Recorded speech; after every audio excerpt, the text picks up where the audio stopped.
The Gentleman of Style Show.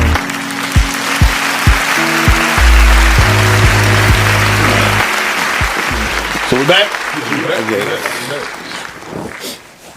First time on stage outside of, the competition. So what was that like for you? Like the first time, I guess hitting like a comedy club. Okay, so I don't know about the first time, but let me give you this story. So I joined the Navy in 1990. And so my first duty station is New Orleans. I'm stationed in New Orleans, and I'm a comedian. I'm in the Navy, but I'm about to go find me a comedy club and go up.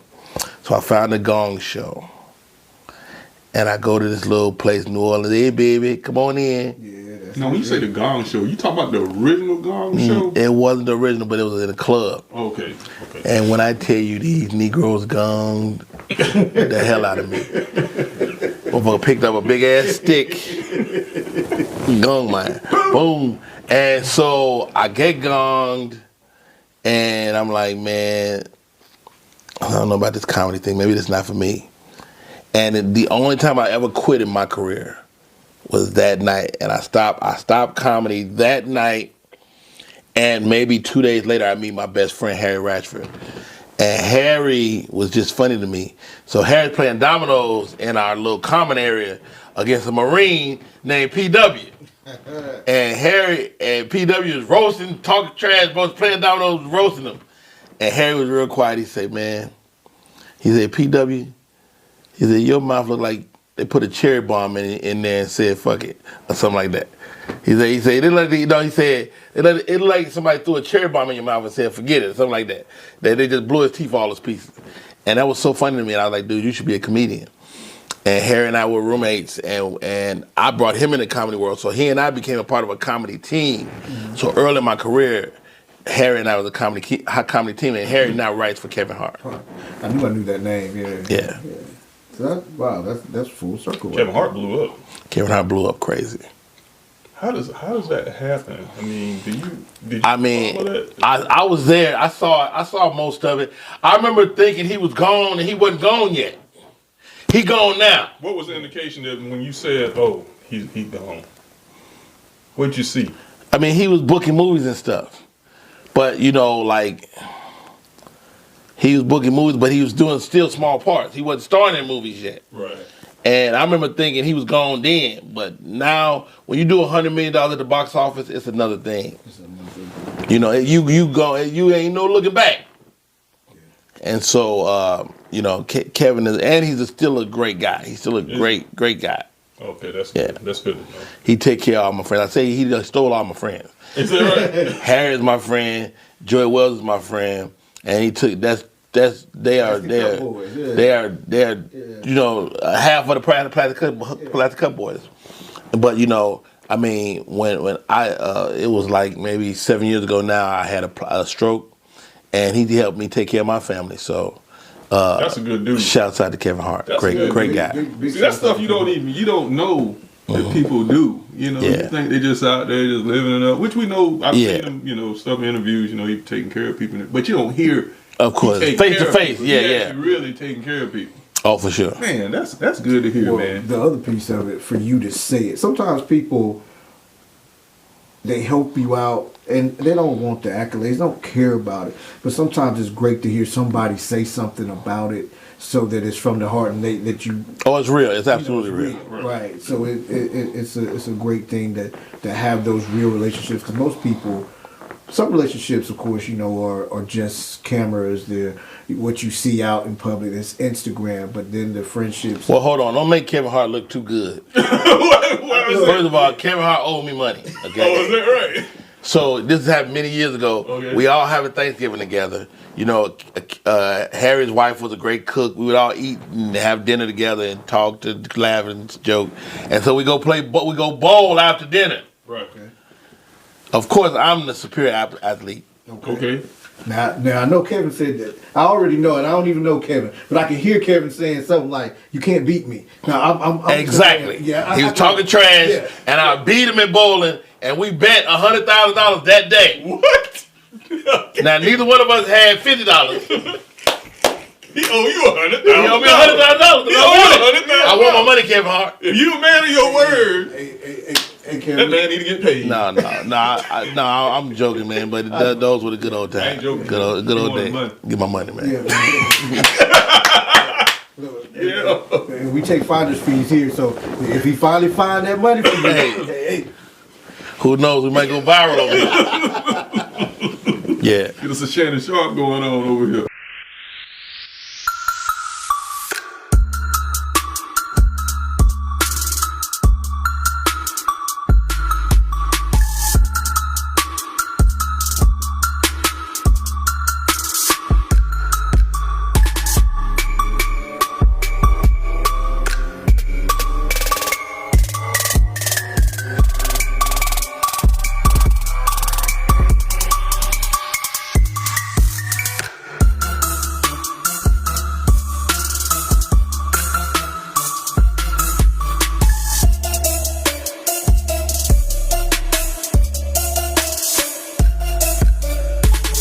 Designs by Ronimus Stone.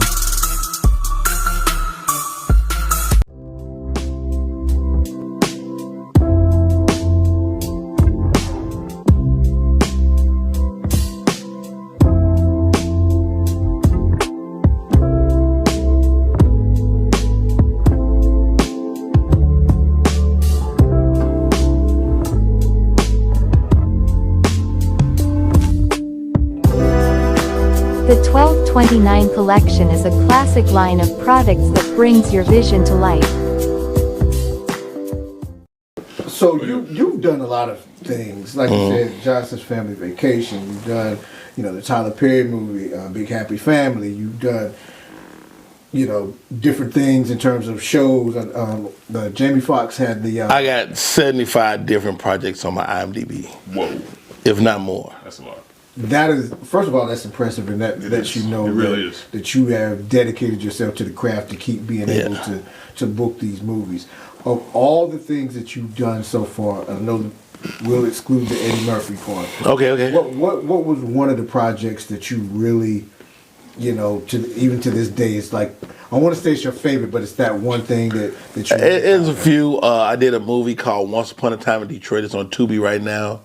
And that was a cool movie. I got to play a different role because most of the time people hire me to do comedy, right. And this was a dirty cop that was just grimy, right. And it was such a great little character, man.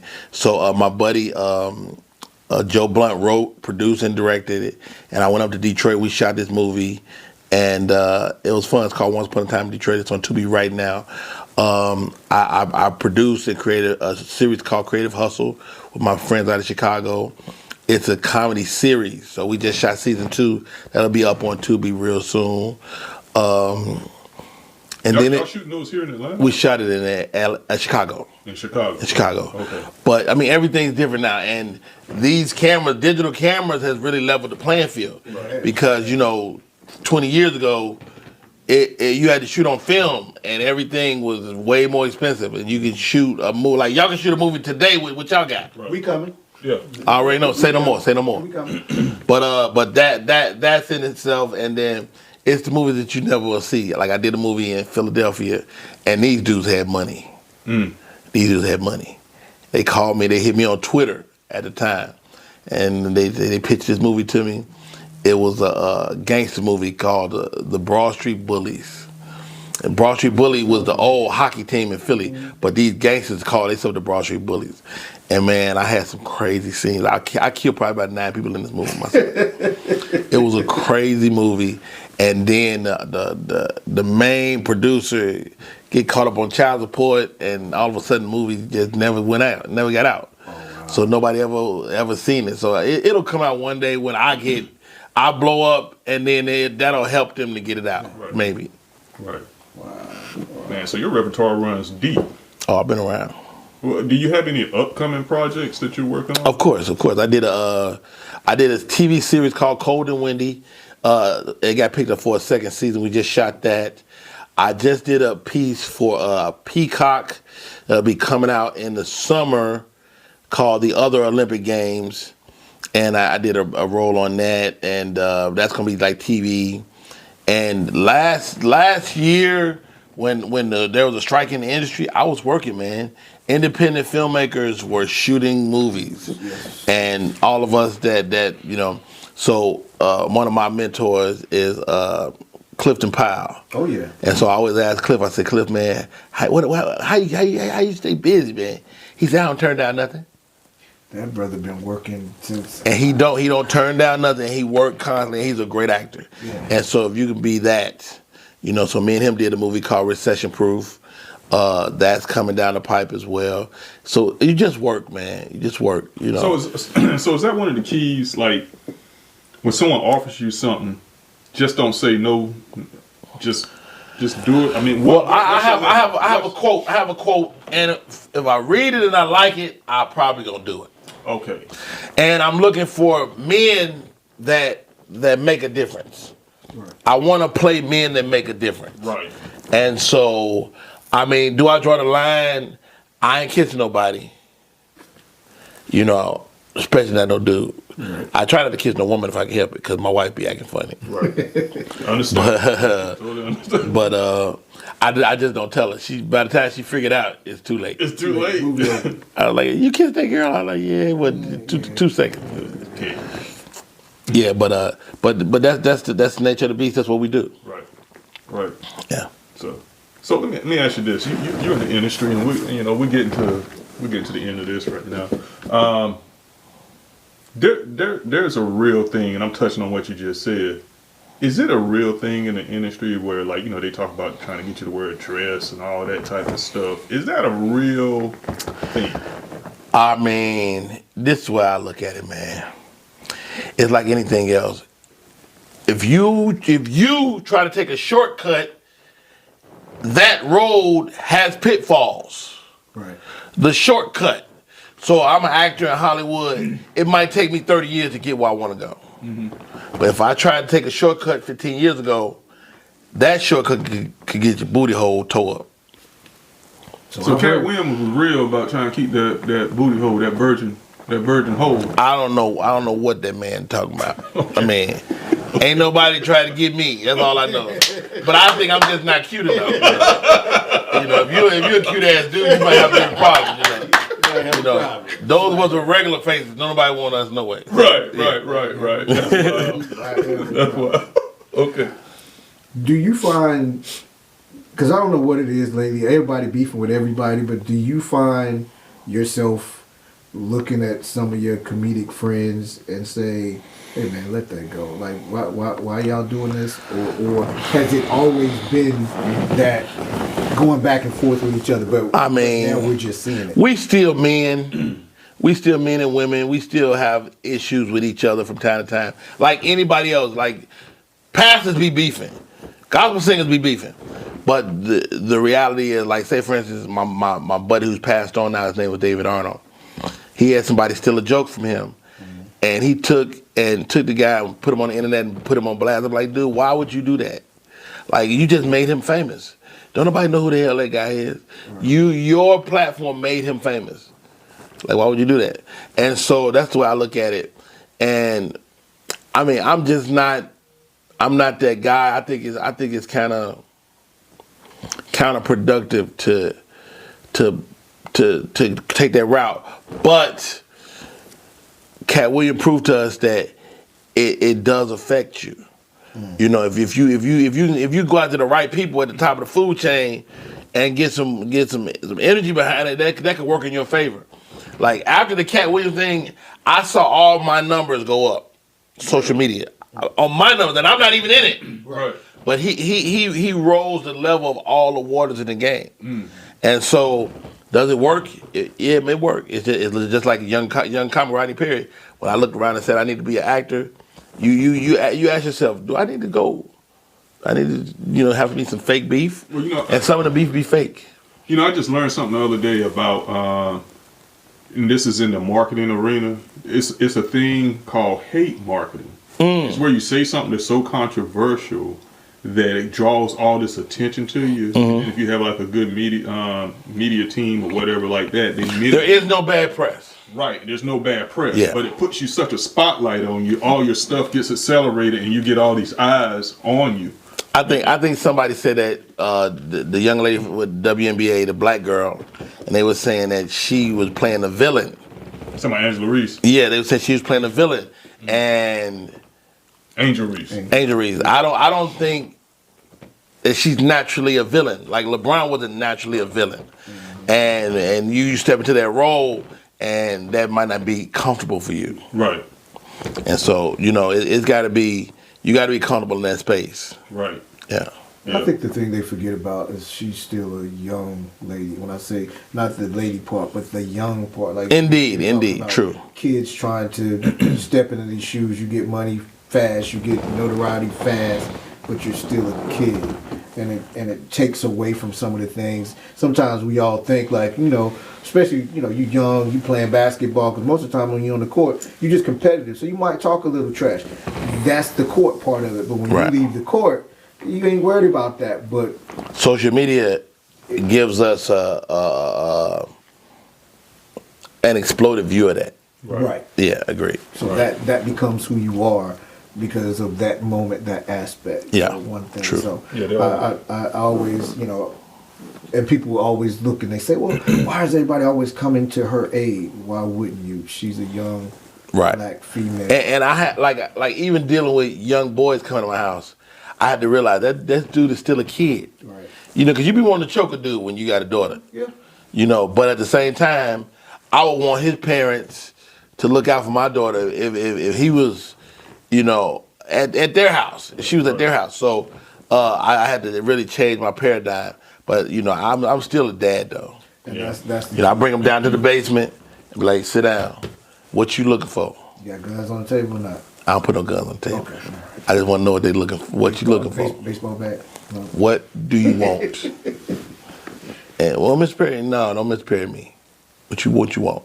If you need sex, you're in the wrong place. Right. We ain't giving none of that right now. Right. You actually say it to them like that? Straight up? Yeah. Hey, What's up? if that's what you need, and I know what it's like being a young man. Right. If you need that, there's the other girls that do that. I know it. I know it for a fact. Right. Not Right. this one. Not this one. This one ain't giving it up right now. I'm sorry. That's how you got to do it. Yeah. That's a good thing. So I always like to ask this question. Well, not always, but I try to ask this question. All right. So I want you to give me your top 5.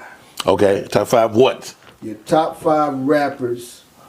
Well, I'm going to do 2 for you because I need to add the comedy. But the top 5 rappers, if you were a rapper, that you would want to do a feature with. I thought you did. Like Don't this. worry about that. Rappers I would want to do a movie with? A feature, like a song. Like if Oh, you- I if you can. were a If rapper. I could rap. If you were a rapper. First of all, I cannot rap. Okay. But if But you were a rapper. Big Daddy Kane is my favorite rapper all time. Got Kane. Big Daddy Kane is my favorite. He's one of my favorite human beings too, and he's a Virgo. Big Daddy Kane. I like Jay-Z. Got Jay. I like K-Dot. I like Kendrick. Okay, and he doing his I thing like right Kendrick. now. I like He Kendrick. blazing right now. I don't know who made him mad, but somebody need to apologize. Drake man, but go on. Who else do I like? You know what? This gonna be crazy. No alive. It's on you. Go with it. MC Hammer. Oh my. And he from the Bay. Let me tell you, I seen him live about 5 times. Hammer is one of the best performers of all time. Anyway, I saw Hammer live in Fayetteville, North Carolina. Me and one of my partners. What year? This is near the beginning of his career. We went to when he got hot. Let's get it started. with him and Too Big. It was just them two. We went to the Fayetteville Arena. It was slam packed. It was me, my boy G, and my little friend at the time, Tamara. She went with us and everything. We was in there and we was in the crowd. It was so freaking packed and hot. She almost passed out. We had to carry her up out of there and everything. That's crazy. Yeah, but he got it lit. It was lit. He was doing it all. Had all his people up in there. He was doing it all. That's crazy. I got one more. I'm so Chicago. Common. Okay. I was about to say, I ain't hear no Chicago. I had to go get my man Common, man. And I just think he's just a talented dude, man. Talented Y'all rapper. cool. He like real smooth. And he's got the longevity. He's got a long career. He's respected. Like I am Common. Right. I might not be at the top of the food chain, but I'm dope. Right. And that's half the battle. Okay, what was the other half of the question? And then the other would be if you could do a comedy Harlem Nights type of joint. Who I'm putting in the movie? 5 people that you're putting in that joint. Oh, wow. And they could be Chappelle. We know Chappelle. Chappelle, Kevin Hart, Monique.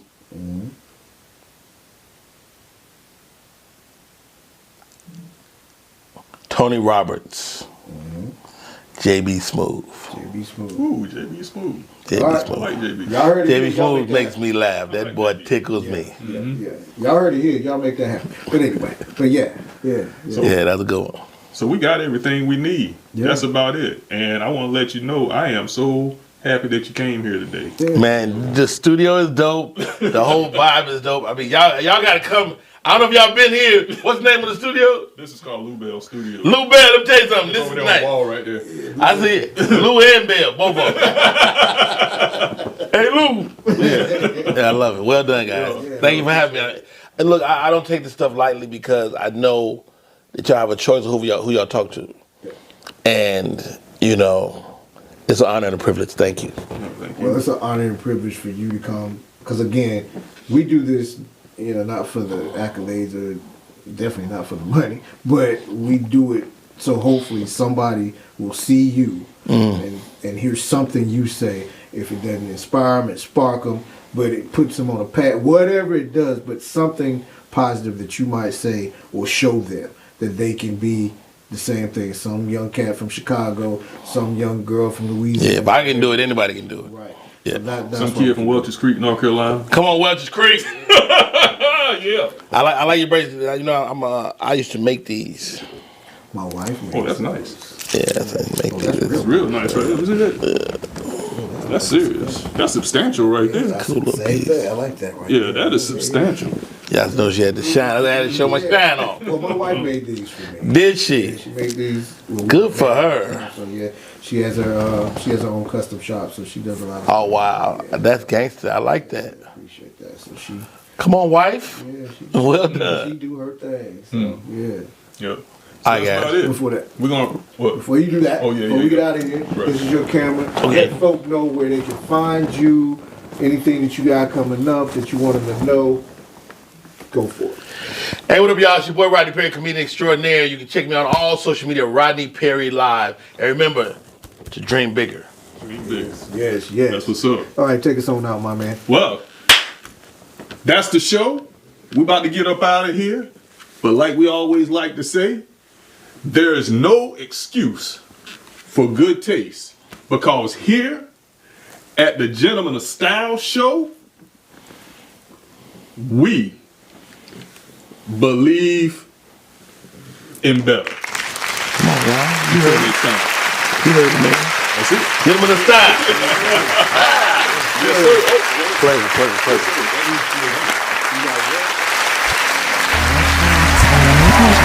the